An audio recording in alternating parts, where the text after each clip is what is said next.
sometimes that shippers see that you have a long trailer, so they can give you something like this. This is one of those communication towers that, you know,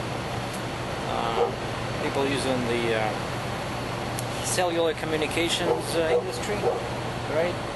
And this thing, the forklift that was loading me was quite big. You know, it had a very thick fork, so I couldn't use my own timber because it's only 4 inches tall, right?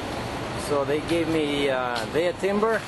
Otherwise, the forklift wouldn't be able to get the forks from under the tower without, you know, damaging my my trailer.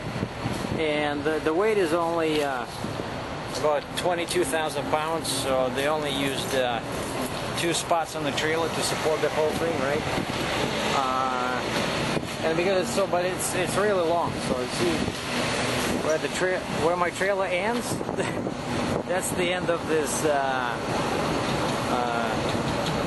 thing. And they even put something in there. So I don't know.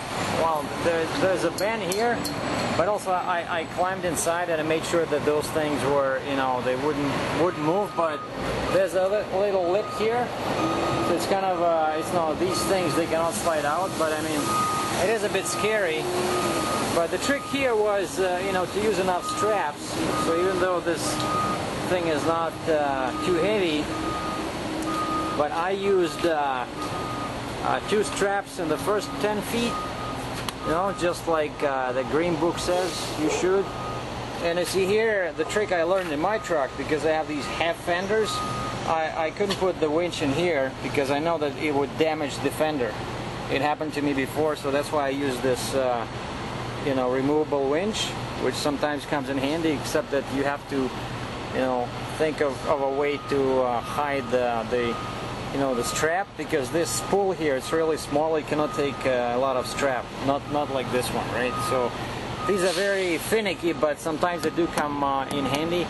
So I use 2 straps in here, first 10 feet, and then I just use 1 strap for each 10 foot, right?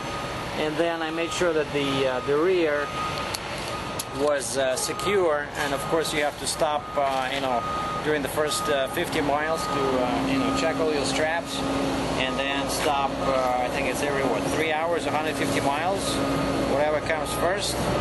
But anyway, yeah, it's a big piece, so you gotta be careful. And that's what I'm hauling, now. Pick this thing up in Texas, US, and I'm going to Canada. So hopefully now our cell phones in Canada will work a bit better with this thing once this tower is erected. So stay safe and stay tuned for more videos from Sergei. Bye bye.